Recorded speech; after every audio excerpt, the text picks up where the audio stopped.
कुछ समय पहले हमारे पास हरियाणा के किसान आए थे, जो कि मैं बताना चाहूँगा कि महेंद्रगढ़, हरियाणा के महेंद्रगढ़ ज़िले के अटेली तहसील का मामला है, जहाँ पर जालसाजी से लाखों रुपए का गबन किया हुआ है।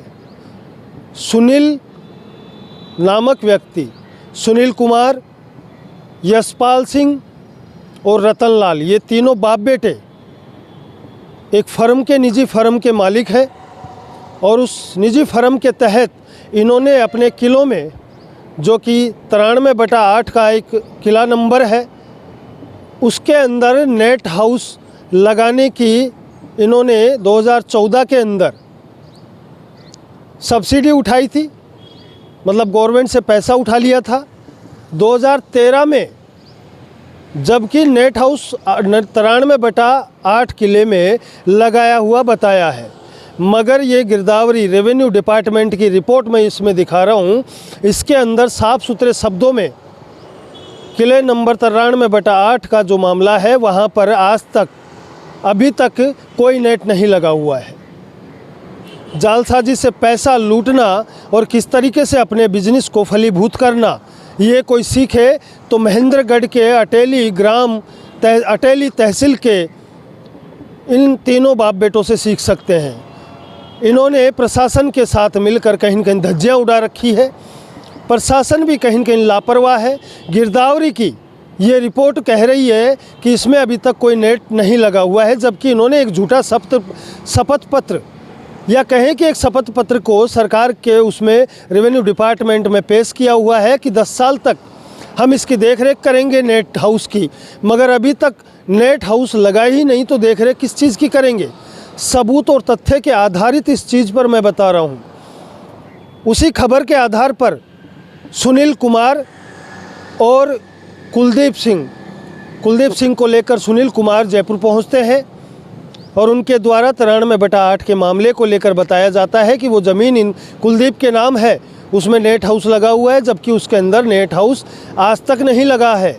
2013 में नेट हाउस को लगा हुआ दिखाया गया था, 2014 के अंदर सब्सिडी उठाई गई थी और आज तक वो पैसा कहाँ इन्होंने गप किया है, ये किसी को नहीं पता है। एक रेवेन्यू डिपार्टमेंट की और यहाँ पर एक और रिपोर्ट में दिखाऊंगा, जिसके अंदर साफ सुथरे शब्दों में लिखा हुआ है कि इस किला नंबर से इस किला नंबर का मैच नहीं खा रहा है। ये गवर्नमेंट की रिपोर्ट है, मगर उसके बावजूद भी गवर्नमेंट कहीं न कहीं आनाकानी कर रही है इन भ्रष्टाचारियों के ऊपर, सबूत होते हुए इनके ऊपर उचित कार्रवाई करने पर।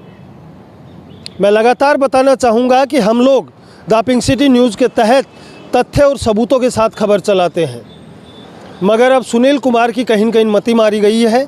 वो पत्रकारों के ऊपर भी आरोप लगाने से ढीले नहीं हो रहे।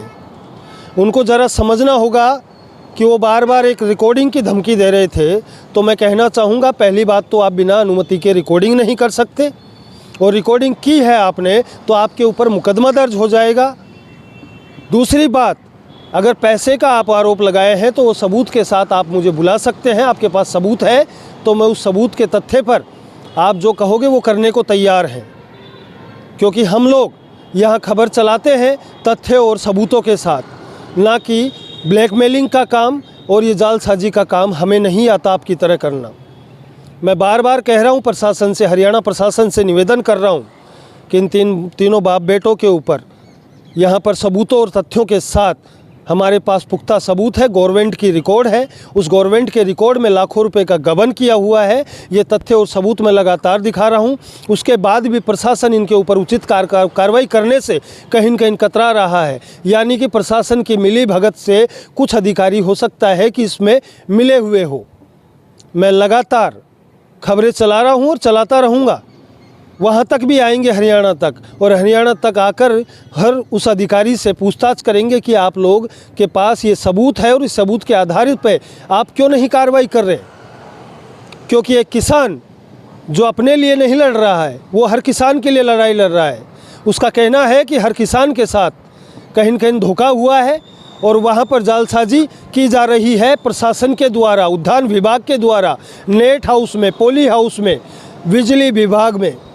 मैंने पहले भी बताया था, बिजली विभाग के अंदर फर्जी शपथ पत्र देकर, झूठे शपथ पत्र देकर इन्होंने 2 एसपीजी और एपीजी नामक 2 बिजली के बिल कनेक्शन ले रखे हैं। वो अलाउ नहीं है जब एक पैसे वाला किसान हो जाता है, यानी कि उसको गवर्नमेंट डिक्लेयर नहीं कर देती तब तक। उसके बाद भी ये मानने को तैयार नहीं है। द पिंक सिटी न्यूज़ के तहत लगातार सबूतों और तथ्यों के साथ खबर दिखा रहे हैं और दिखाते रहेंगे। प्रशासन से फिर से निवेदन करूंगा कि ऐसे भ्रष्टाचारियों पर कथित से उचित जो कार्रवाई हो उसको की जाए। और ये ब्लैकमेलिंग के जो आरोप लगा रहे हैं, तो मैं इनसे कहना चाहूँगा, ज़रा एक बार ब्लैकमेलिंग के आरोप लगाने से पहले आप अपने ऊपर, अपने गिरबान में झांक कर देखिए कि आप किस रूप में और कितनी ब्लैकमेलिंग आप कर चुके हैं, सरकार के साथ धोखाधड़ी कर चुके हैं। देखते रहे द पिंक सिटी न्यूज़ के साथ सुभाष बैरवा।